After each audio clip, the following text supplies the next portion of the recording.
Bonjour et bienvenue dans ce tutoriel qui est consacré entièrement à VirtualBox. Donc dans les tutoriaux précédents, j'ai déjà utilisé plus d'une fois VirtualBox. Au fil du temps de ces tutoriels, je vous ai fait voir quelques petites fonctionnalités par rapport à VirtualBox, des conseils sur le rangement, le nommage. Donc pour ceux qui n'ont pas suivi justement tous les tutoriaux précédents, parce qu'ils n'avaient pas simplement besoin d'envie d'installer un système, et qui aujourd'hui se poseraient des questions au niveau de VirtualBox parce qu'ils rencontrent peut-être une difficulté, alors ce tutoriel sera bienvenu pour eux puisque justement je vais vous expliquer quelques petites astuces au niveau de VirtualBox et vous aider un petit peu à mieux appréhender son fonctionnement. Donc dans un premier temps, je vous l'apprends pas, VirtualBox est là pour créer des machines virtuelles. Donc une machine virtuelle, c'est simplement un fichier qui va faire comme si que tout ce qu'il y avait dans votre disque dur, réellement, celui que vous utilisez habituellement où il y a votre Windows, ou votre Linux ou Mac, toute cette architecture, tous ces dossiers, ces fichiers qui se trouvent normalement ici, sont mis à l'intérieur d'un seul et unique fichier. Ceci, ça sera un disque dur virtuel. Ensuite, il y a un autre fichier qui correspond à la machine, aux configurations de la machine, comment elle démarre, quel disque lui est rattaché, si elle possède des disques durs, si elle n'en possède pas, si elle possède des lecteurs CD ou pas, et ainsi de suite. Donc ceci, c'est un fichier de configuration. En gros, une machine virtuelle, c'est un programme, plutôt, oui, on va dire que c'est ça. On va dire que c'est le programme qui va lire le fichier de configuration, appliquer tous les réglages nécessaires, puis dans une fenêtre, afficher ce que vous verrez visuellement sur un écran. Pour cela, il va commencer à lire tout ce qu'il y a sur le disque, c'est-à-dire le deuxième fichier, qui contient toutes les données qui ont été un petit peu compressées. Alors pourquoi faire cela? Ça a deux bonnes raisons, du moins. La première, c'est si vous avez envie de tester quelque chose, il est plus simple de le tester dans un ordinateur virtuel que de le faire dans le réel. Alors après, ça dépend. Si dans le réel, vous avez vraiment une machine qui sert à rien, qui a les performances nécessaires pour le système que vous voulez tester ou la chose que vous voulez faire dessus, dans ces cas-là, vous pouvez le faire sur ce poste. Ça poserait aucun souci. Mais néanmoins que vous aurez deux ordi, deux claviers, deux souris, deux écrans. Donc le fait de l'avoir en virtuel, vous êtes toujours sur votre PC, et du coup, c'est un PC qui se trouverait dans votre PC. Ensuite, pour ceux qui n'auraient pas non plus les deux ordis, et qu'ils n'auraient qu'un seul ordi, l'avantage c'est que s'ils le feraient sur leur ordi réellement, ça effacerait toutes leurs données qu'ils avaient actuellement sur leur ordi.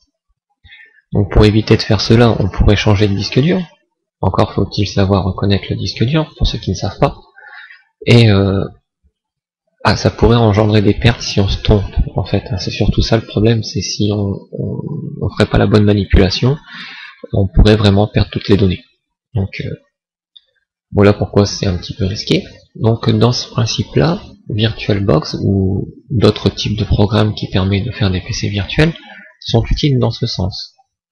Ils sont utiles dans un autre sens, c'est pour les administrateurs réseau ou autres, ou des programmeurs ou tout ça. Il est souvent difficile de maintenir son système d'exploitation, surtout quand on est développeur par exemple, parce qu'on a besoin d'installer ce qu'on appelle un environnement de développement. Donc ça veut dire toute une suite de petits programmes, logiciels, utilitaires, qui vont nous permettre, au fur et à mesure du parcours de l'évolution du programme qu'on est en train de créer, ou du service web, ou je ne sais quoi d'autre, tous ces outils nous servent. Seulement, des fois, quand on est un peu curieux comme moi et qu'on aime bien faire plusieurs choses, on est des fois confronté à avoir plusieurs environnements de développement sur une seule machine physique. Ce qui fait qu'à la longue, la machine physique va ralentir considérablement en fonction de tous les programmes qu'on va lui installer au fur et à mesure du temps. Donc en cela, c'est nécessaire d'avoir, pas nécessaire, mais plutôt ça facilite la vie, d'avoir des ordi virtuels, qui dans l'ordi virtuel, on prend un PC de base, comme on a fait là des PC de référence dans les tutoriaux précédents, et de ce PC de base, on en fait une copie, on le prépare sur un environnement prédéfini, pour les projets qu'on a besoin de faire, et ensuite ce PC redeviendra un PC de référence, mais pour ce type d'environnement. Comme ça, si on développe plein de projets, et bah parfois il est nécessaire d'avoir plusieurs machines pour simplifier la vie. Donc fini les grands discours, on va passer un petit peu à la partie pratique. Donc il faut savoir que par défaut, VirtualBox, quand vous l'ouvrez, voilà comment il se propose. Quand vous créez une machine, celle-ci par défaut est stockée à un emplacement. Cet emplacement, on peut le connaître dans le menu fichier et dans les paramètres.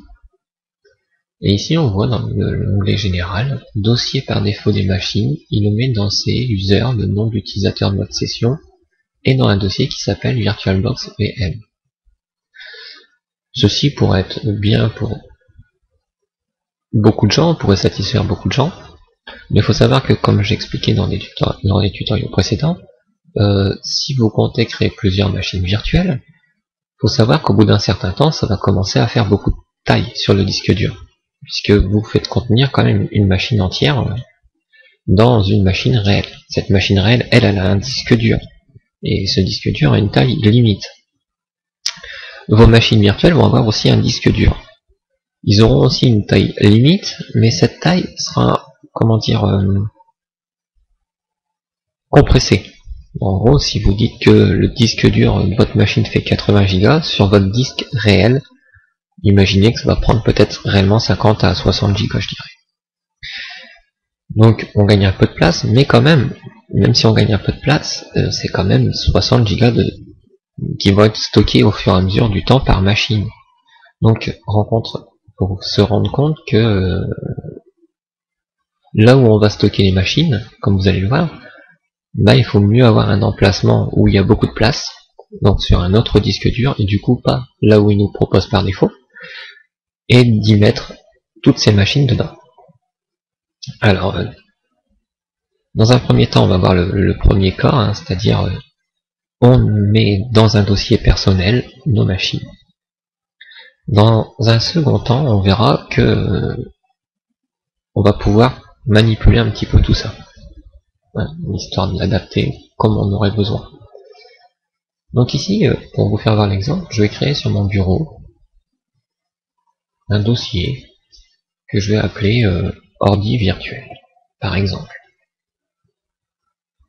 Donc je le mets sur le bureau, c'est que pour qu'on puisse le voir directement, ce qui se passera à l'intérieur de ce dossier au fur et à mesure des étapes que j'utiliserai avec VirtualBox. Mais vous, dans la logique, vous le placez sur un de vos disques durs qui contiendrait le plus de place possible. Voilà.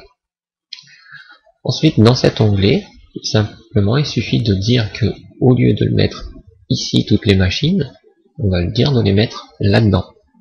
Donc pour ce faire, on prend la liste, on demande un autre emplacement, et on choisit le dossier parmi notre ordinateur, où est-ce qu'on le met. Donc moi j'ai dit que c'était ordi virtuel, donc je vais le placer dans le dossier ordi virtuel. Et je dis OK. Ici je peux dire OK. Donc maintenant si je crée une machine, vous voyez que pour l'instant dans ordi virtuel, il s'y passe rien. Donc je vais essayer de le réduire un petit peu, de sorte à ce qu'on puisse le voir en même temps qu'on fasse des choses en haut. Donc ça je vais le décaler exprès un petit peu sur le côté. Donc même si vous ne voyez pas une petite partie à gauche, ce n'est pas grave. L'important c'est que vous voyez à l'intérieur ici. Et ici on va demander de créer une nouvelle machine. Alors là par défaut je crée une machine bidon, hein, je l'appelle ref1, première référence, je vais dire que c'est un XP. Je vais lui mettre n'importe quoi en taille. Je vais lui créer un faux disque dur. Je vais le laisser en VDI, je vais lui laisser dynamique. Alors ça dans les tutoriaux j'explique ce que ça veut dire, hein, là je vais pas expliquer. Bon, si, quand même, parce que c'est sur VirtualBox. Donc, dynamique, ça veut dire que le fichier va grossir au fur et à mesure que vous ajouterez des choses dans votre machine.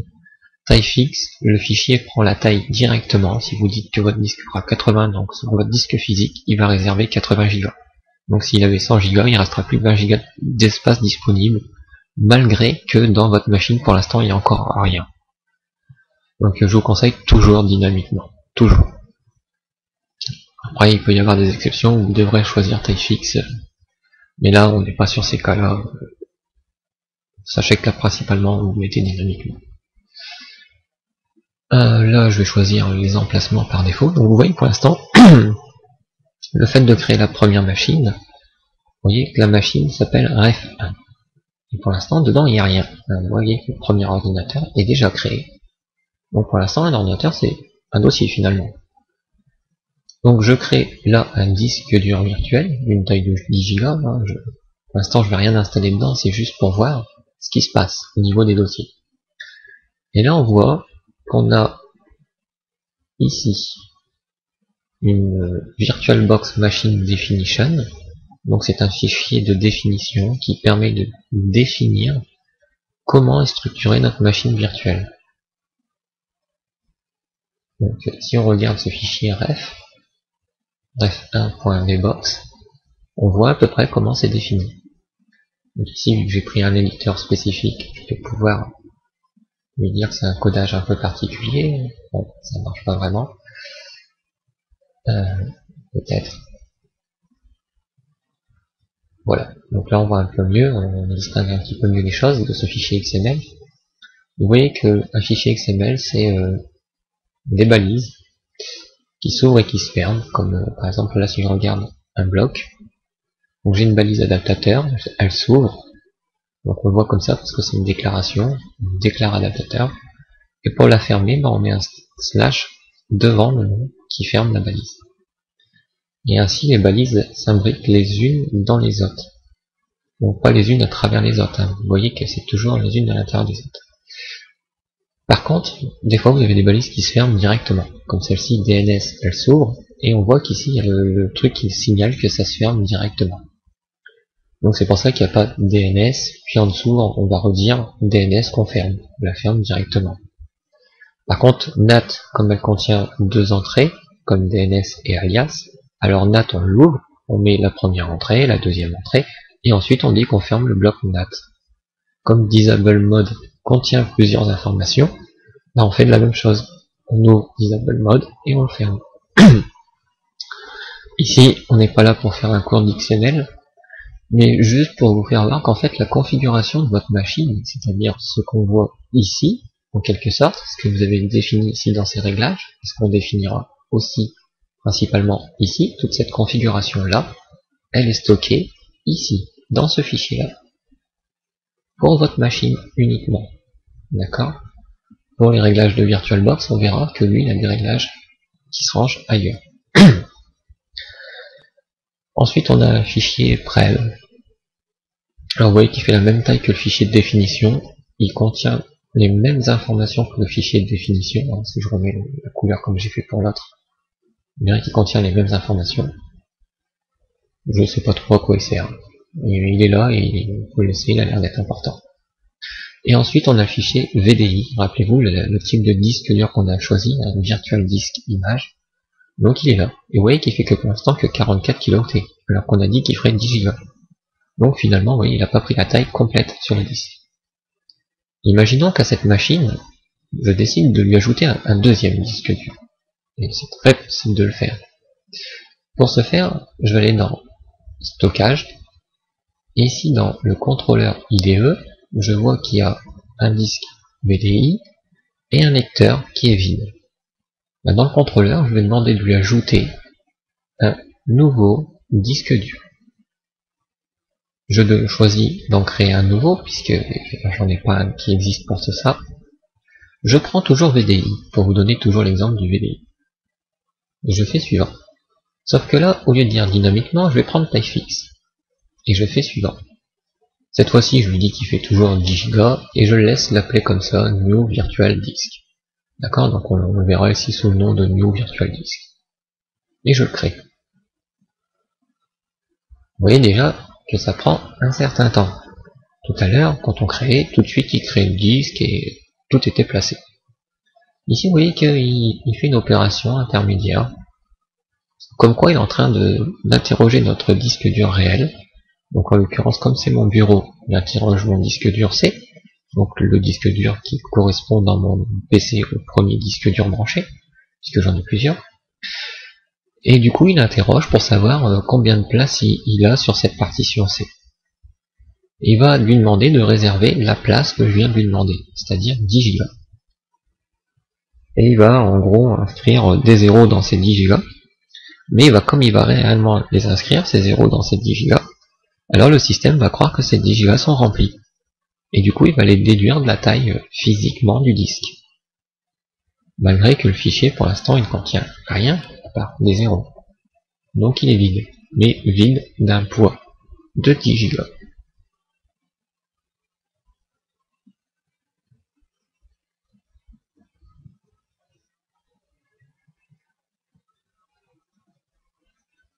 Donc dans quelques instants, ça va se terminer. 7 secondes à peu près.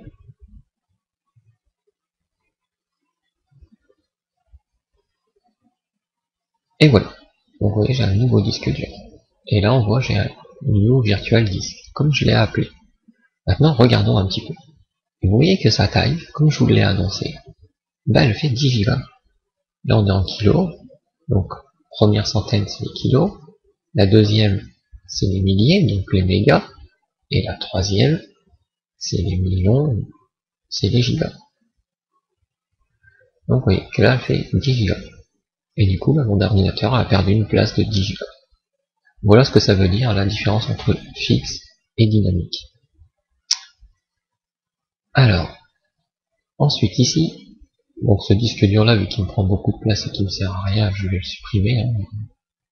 Vous voyez que ici, je viens de supprimer le disque dur, comme vous pouvez le constater, mais que dans mon ordi, la référence à ce disque est toujours là.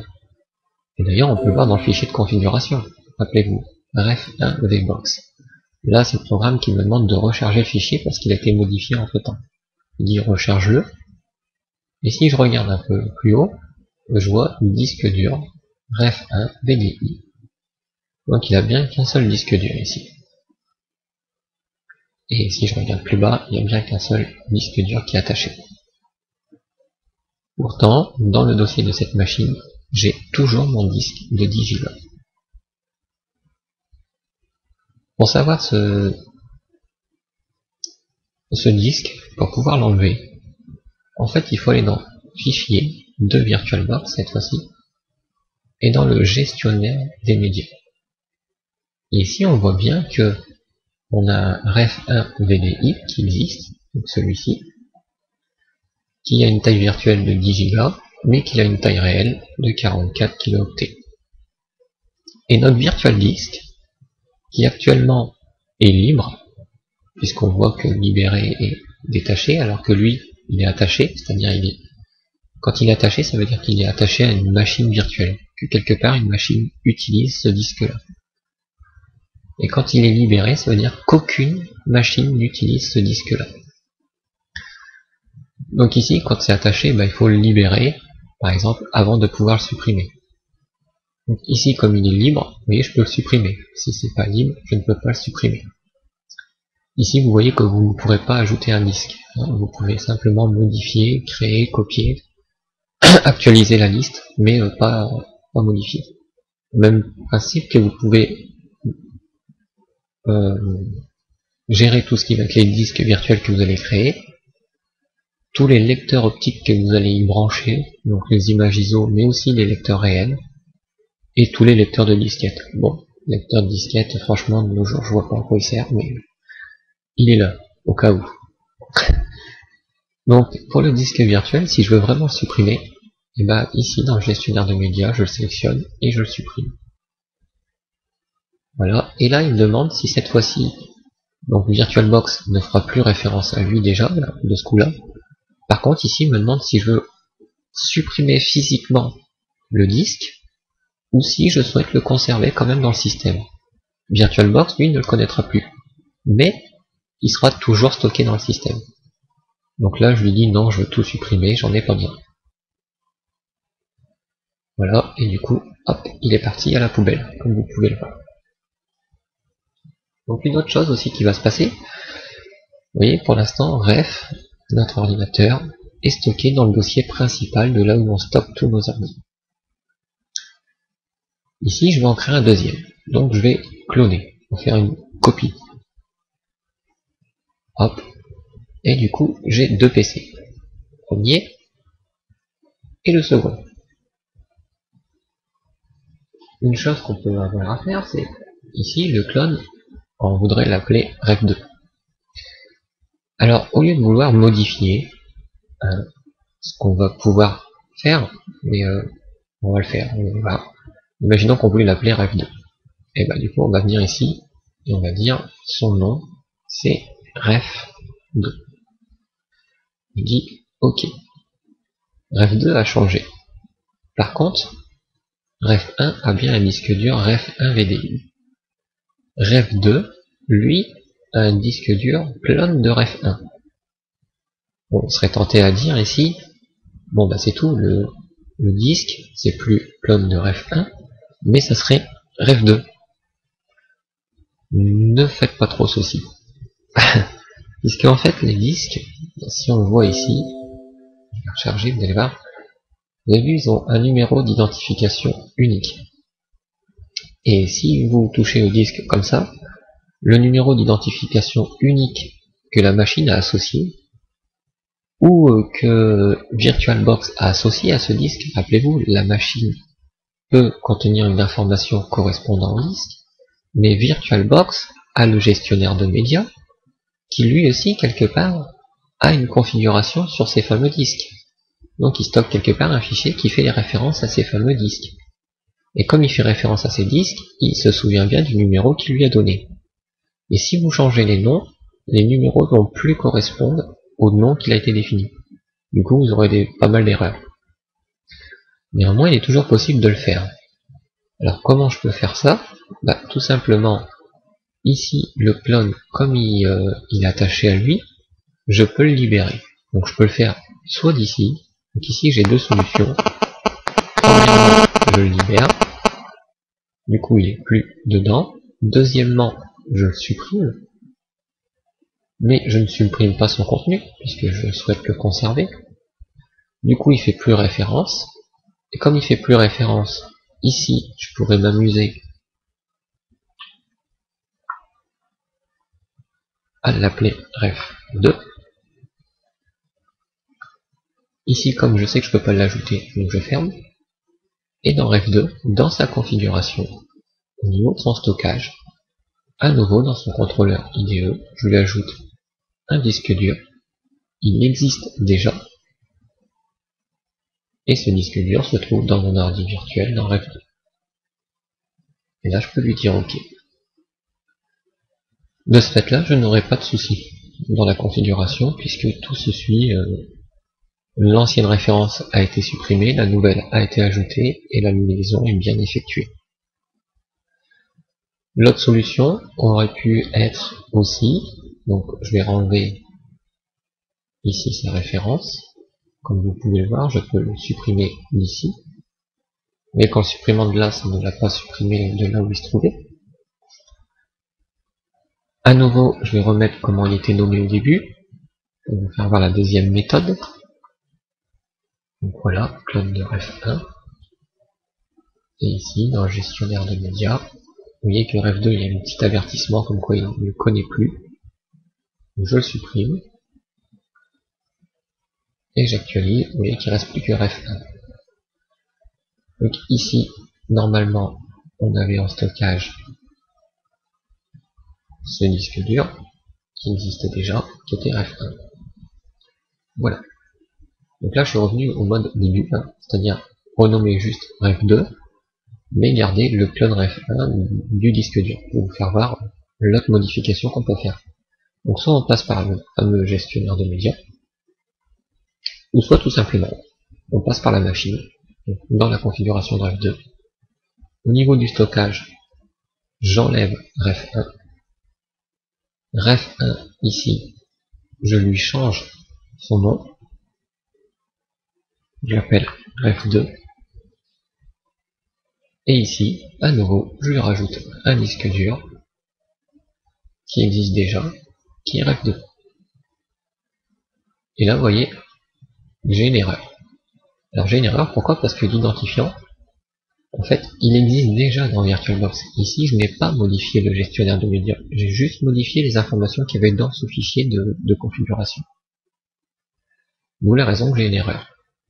L'erreur, c'est parce que l'identifiant que je suis en train d'ajouter de ref2 existe déjà, puisque c'est le même que j'ai renommé, existe déjà pour le clone de ref1, en fait. Et c'est pour ça que j'ai eu cet avertissement, qui n'était pas d'accord.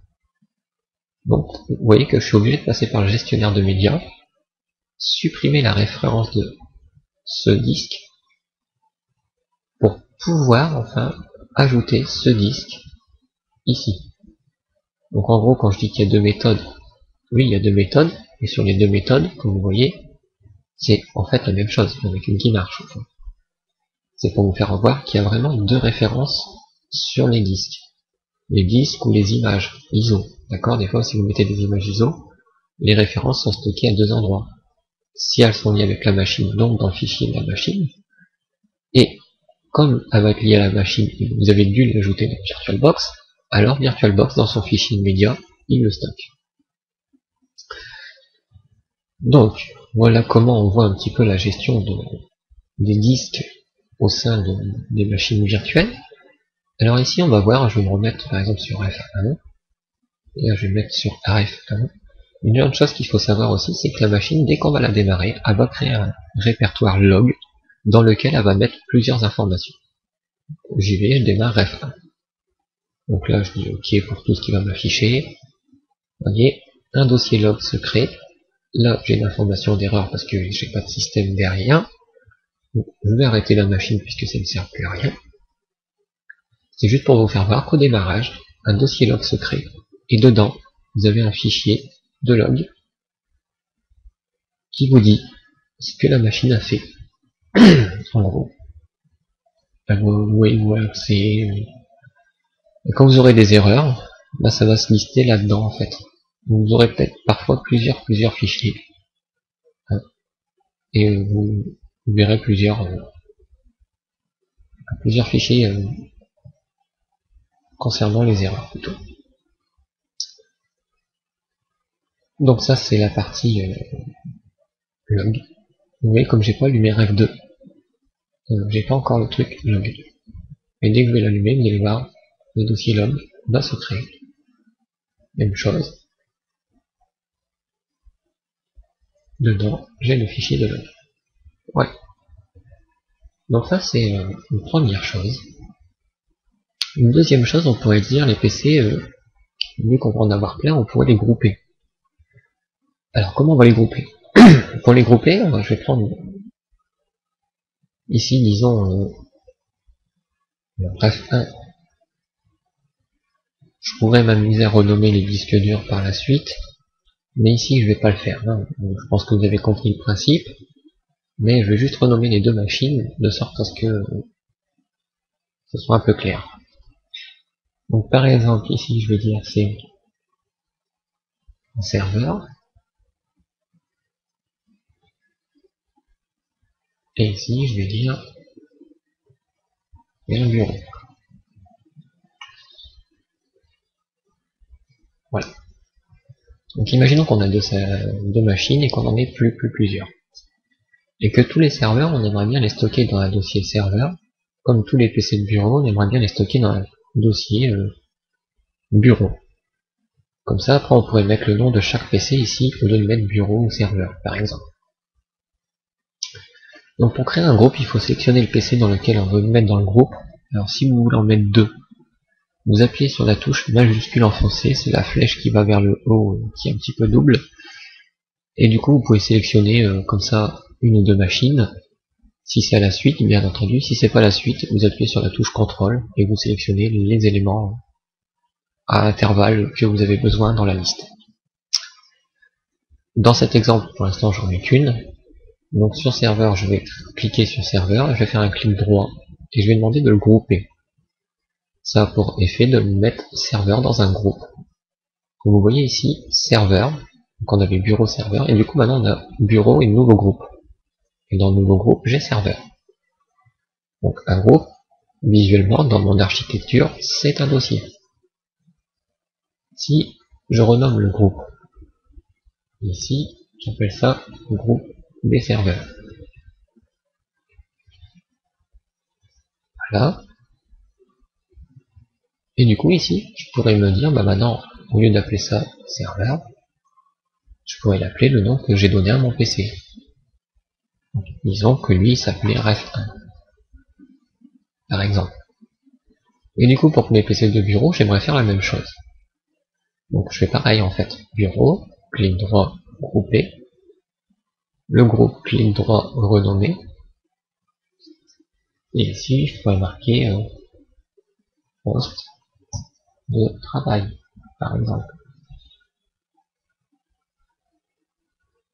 Et dedans, ici, j'aurais par exemple mon poste 1.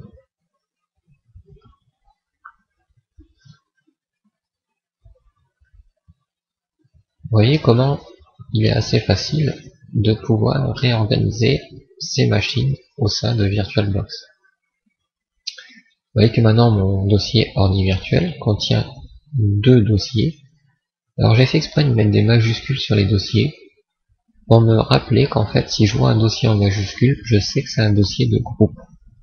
Alors que si c'est en minuscule, je sais que c'est un dossier correspondant à une machine. Comme ça, visuellement, je sais, j'ai pas besoin de cliquer dans le dossier pour savoir si c'est un groupe ou une machine. Sinon, c'est pas très évident de savoir la différence. Et disons que par exemple, ici on a 2 groupes. Et on pourrait avoir un clone de ces groupes. Ici, clic droit. Le clone, ça ne va pas être possible. Donc je vais faire autre chose. Je vais cloner cette machine. Voilà.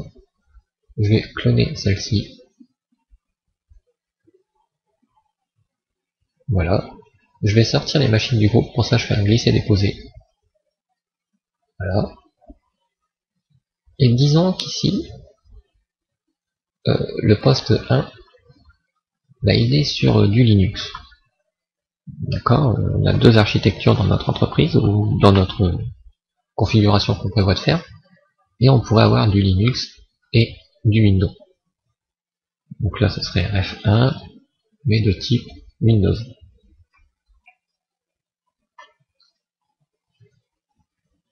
Donc là, on pourrait se dire la même chose. Bon, Linux, je vais créer un dossier, un groupe. Ce groupe va s'appeler serveur.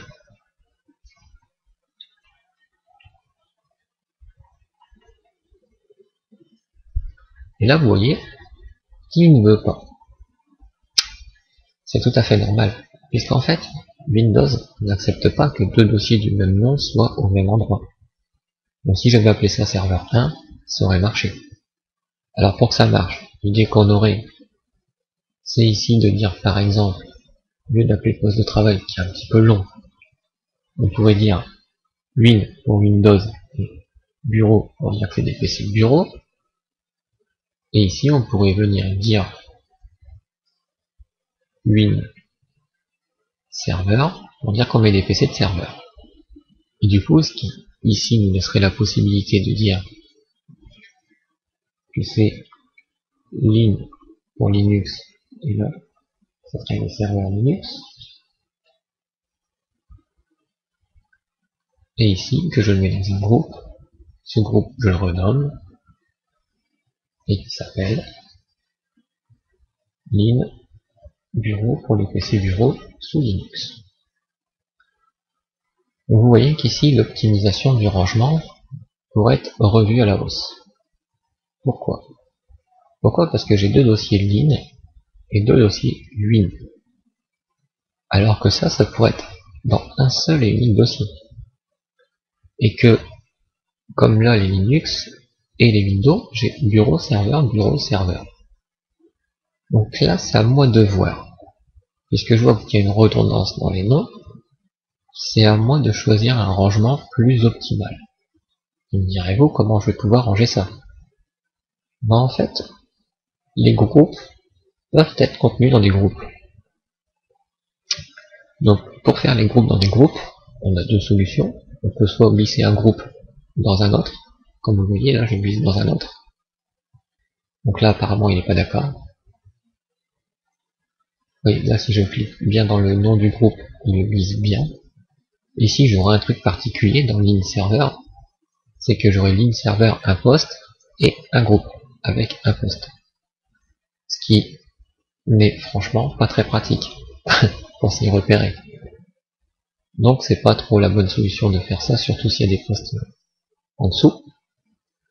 Donc pour mettre deux groupes en un, c'est comme si qu'on ferait avec un PC. Donc on sélectionne un groupe, puis avec la touche CTRL ou majuscule, on sélectionne le deuxième groupe, puis on fait un clic droit, et ces groupes, on demande de les grouper. Ces deux groupes auront un nom, je le renomme, et ici, j'appellerai ça Linux. Donc voilà.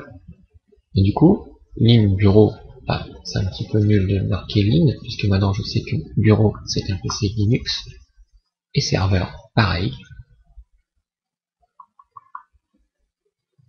Je pourrais faire la même chose avec mes deux windows là-haut, les grouper, le nom du groupe,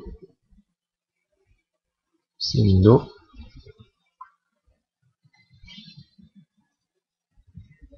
et mes deux autres sous-groupes, je peux enlever le Win devant Win.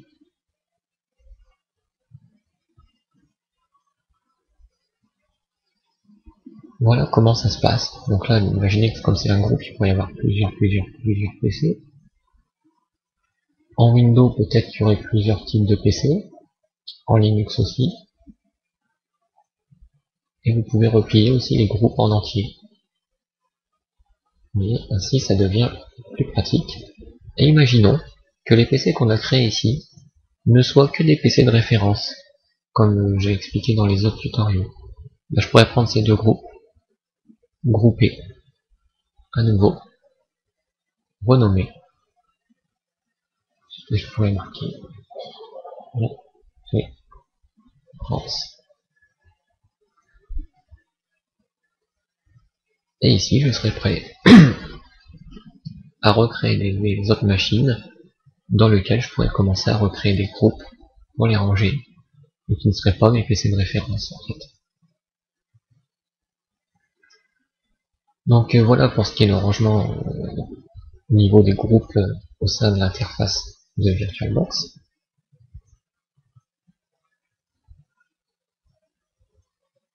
Donc comme on voit, il y en a pas mal. Donc mon ordi virtuel a un groupe référence qui contient des sous-groupes qui eux-mêmes contiennent les PC. Donc ça, j'espère que c'est clair. Mais comme vous remarquez, j'avais dit au début du tutoriel et dans d'autres tutoriels aussi, qu'il n'était pas possible d'avoir deux dossiers ici en fait. D'accord? Parce qu'on est bien d'accord qu'ici c'est ordi virtuel. Hop là, c'est bien le dossier ordi virtuel dans lequel tout est contenu. Bon, c'est pas parce qu'il y a plusieurs sous-dossiers ici, mais tous ces sous-dossiers sont dans référence qui lui-même est toujours dans ordi virtuel. Peu importe que je mette des groupes ou pas de groupes, de toute façon, c'est toujours la même structure. Donc ici, pour se faire voir un petit peu plus visuellement la chose, je vais enlever quelques petits groupes. Donc, par exemple, je vais sortir déjà tout le groupe Windows de tout. Voilà. Le groupe préférence, je vais entièrement le supprimer. Donc pour supprimer, il faut dégrouper. Vous voyez, j'ai dit le Windows, je le gardais, donc le Linux, je le dégroupe. Du coup, tous mes PC reviennent à la base. Mes PC, je peux les remettre dans des groupes. Ici, je peux demander de les grouper. Comme ça, hop, il reste dedans. Ici, il y a toujours un PC groupé, je le dégroupe. Du coup, maintenant, il est tout seul. Je le mets dans les serveurs. Le PC de ref, je le mets dans les bureaux. Et j'enlève tout le groupe Windows. Comme ça, il ne me reste plus que ceci. Donc j'ai bien bureau, serveur, et dans chacun des deux PC.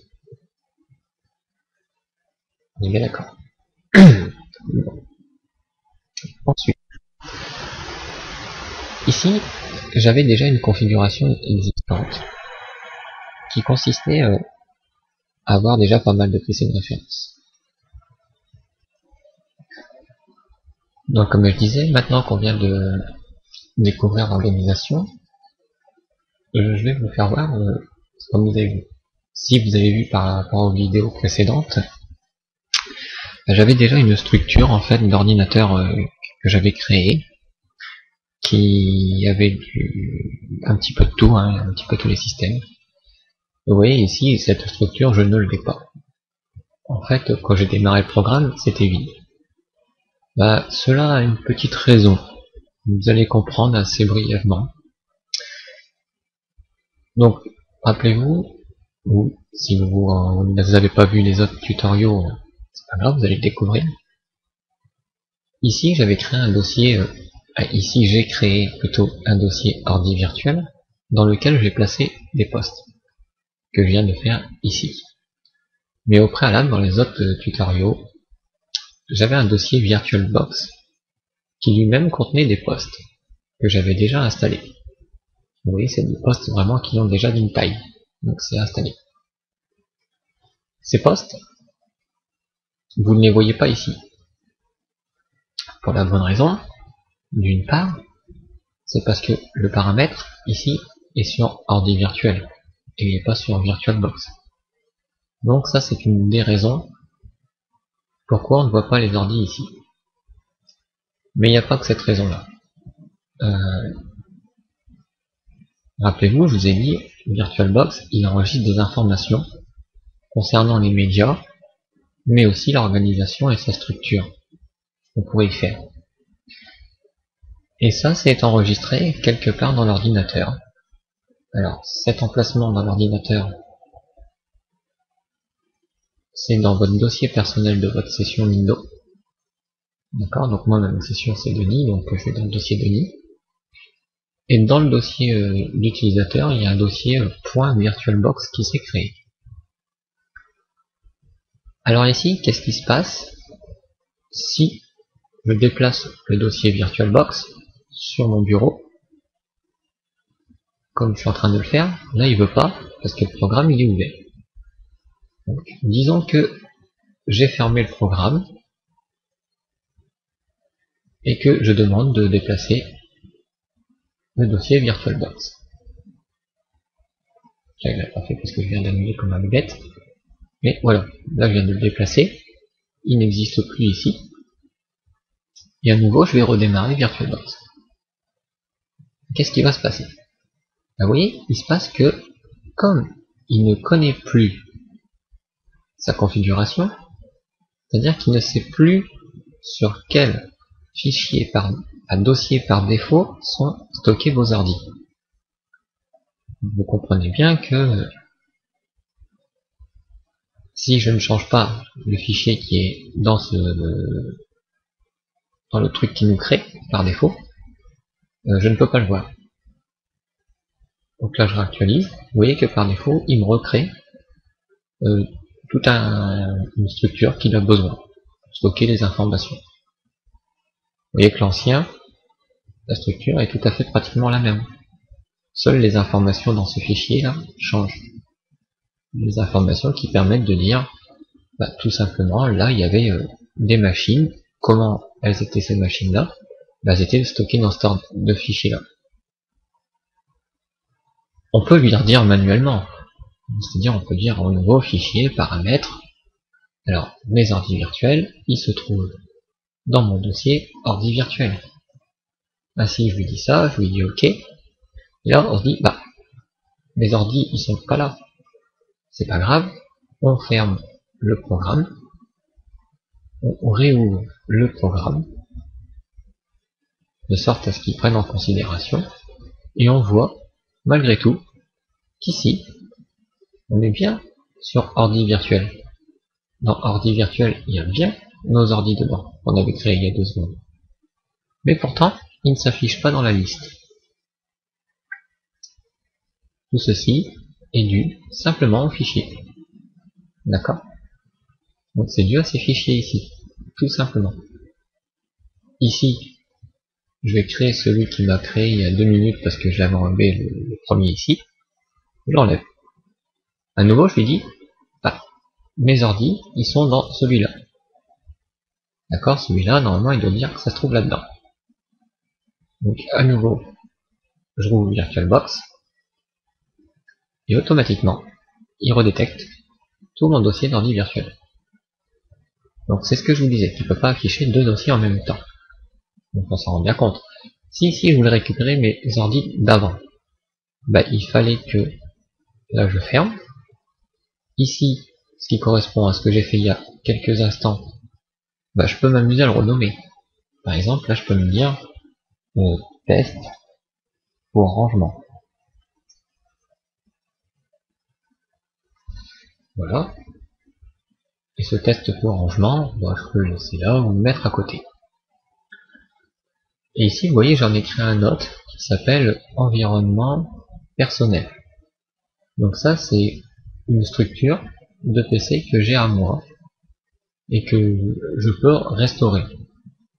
De même que j'en ai créé un autre, ici, VirtualBox référence tutoriel.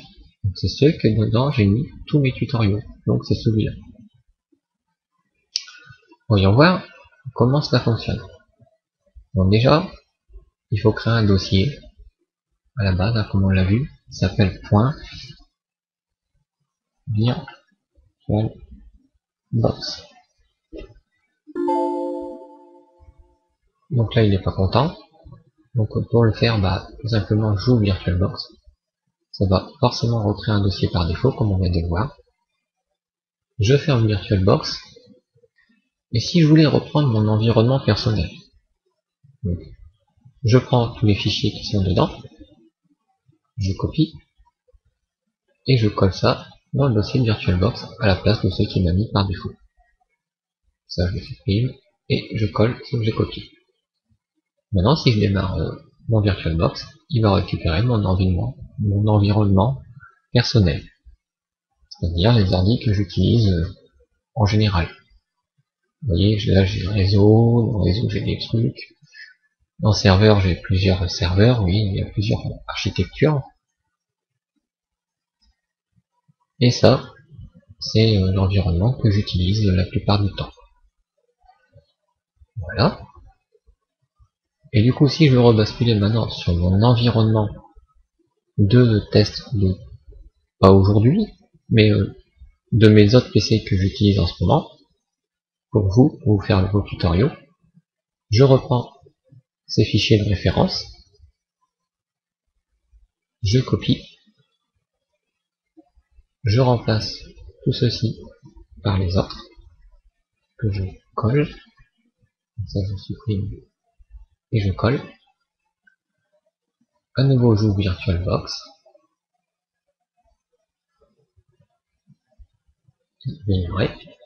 et vous voyez que je récupère les ordi que j'avais dans les vidéos précédentes.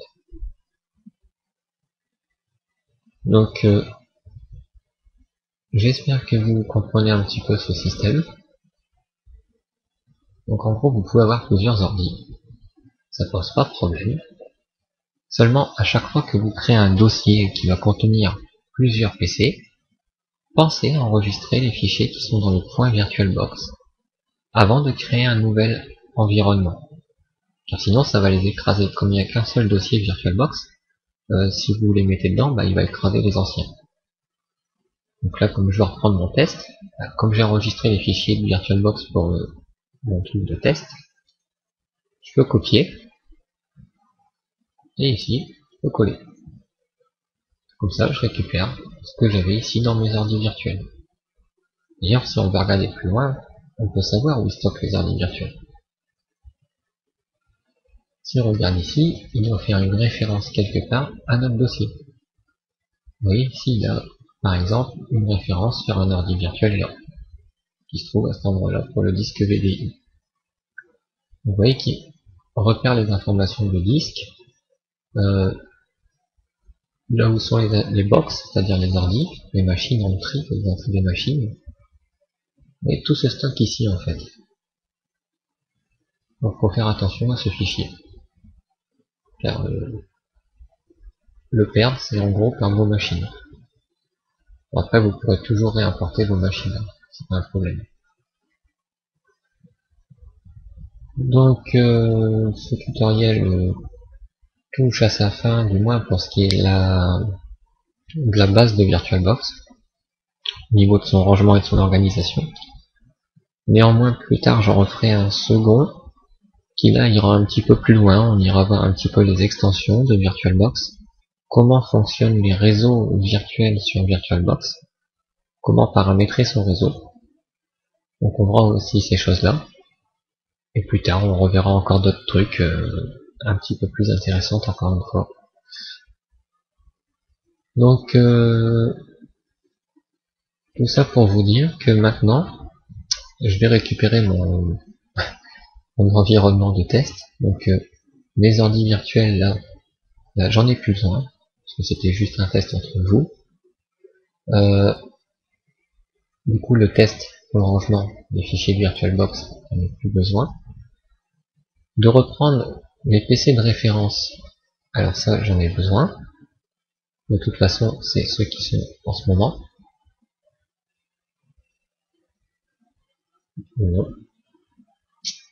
Donc ça je les enlève. Vous voyez ce qui peut se poser comme genre d'erreur si vous vous trompez dans les fichiers. Donc je remets tout mon environnement de référence.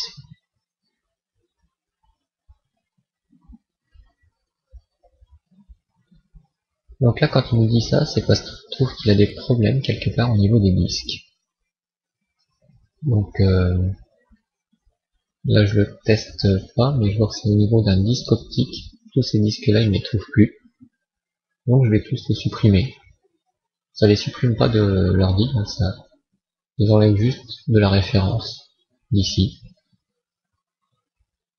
En fait au début ils étaient sur mon bureau et comme je les ai déplacés, bah du coup ils sont plus sur le bureau, il les trouve plus. Donc c'est pour ça qu'il me dit ça. Et ici j'avais dit on peut créer des groupes dans des groupes. Donc Debian référence, c'est bien un serveur. Donc je peux le mettre dans serveur. On est bien d'accord. De même qu'ici, on a du Linux et du Windows. Donc ici je pourrais prendre les deux, les grouper, renommer le groupe et appeler ça Linux. Ce groupe Linux est bien dans le groupe serveur. Donc je glisse bien sur serveur. De même que ces deux-là, je les groupe, je renomme mon groupe et je l'appelle Windows. Ce Windows, je le remets ici en dessous des autres. Du moins toujours dans serveur. Pour ça on glisse sur serveur, voilà, ça met bien dans le groupe. Pour être sûr, on replie, comme ça on voit si tout est bien indiqué. Et ici, système, alors pour le moment j'ai que ça, j'ai du Windows, mais par la suite je pourrais avoir du Linux. Donc là je peux commencer si je veux à les grouper. Donc là je vois que je peux pas parce que ils sont tous déjà dans un groupe. Donc là je pourrais en grouper un des trois, hein, tout simplement. Je le renomme. Ici le système, ce sera du Windows. Le Windows, je le mets dans le groupe système. Et à nouveau je déplace chacune des machines dans le groupe de Windows. Voilà. Donc maintenant que ceci est fait, j'ai une architecture. Ces deux dossiers-là vont devenir un seul groupe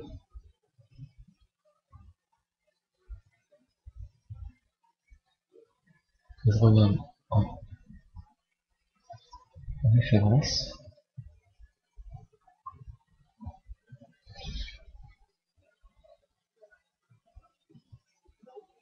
Et ainsi,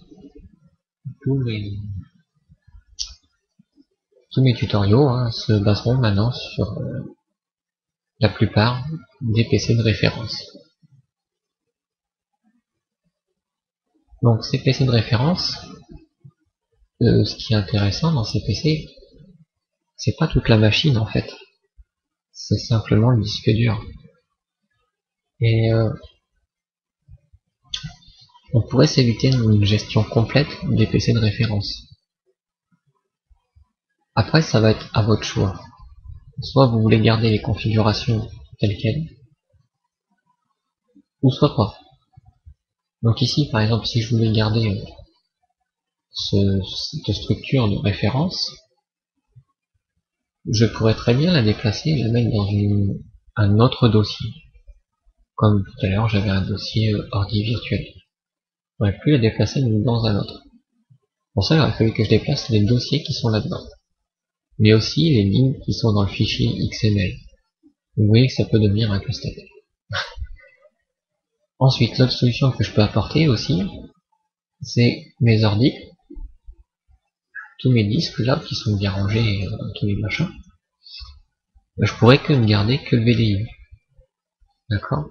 Parce que de toute façon, la plupart des ordis virtuels que je vais créer par la suite, je vais simplement faire une copie du fichier VDI, que je vais préparer sur le côté de mon bureau, et qu'ensuite j'attacherai à la nouvelle machine que je serai en train de créer. Ou à la machine qui existe déjà. Bon. J'espère que c'est clair. De toute façon, je vais essayer au mieux d'utiliser les PC de référence, mais il peut m'arriver parfois que j'aille chercher des disques durs qui ne sont pas du PC de référence. Ouais. Donc ce tutoriel touche à sa fin.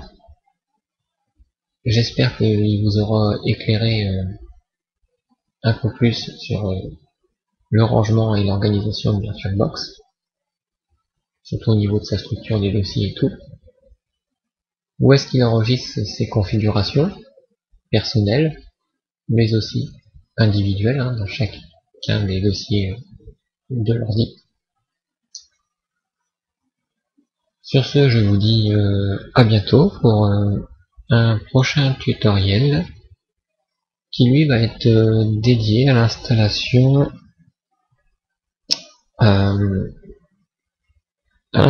du rôle Active Directory, du rôle DNS par même occasion, du rôle DHCP, en vue de préparer le serveur de déploiement, Windows Server Deployment. Tout ça sur le Windows Server 2008 R2. On refera cette même manipulation par la suite sur le Windows Server 2012. Mais pour l'instant, je vous le fais sur le Windows Server 2008 R2. Voilà. Donc je vous dis au prochain tutoriel.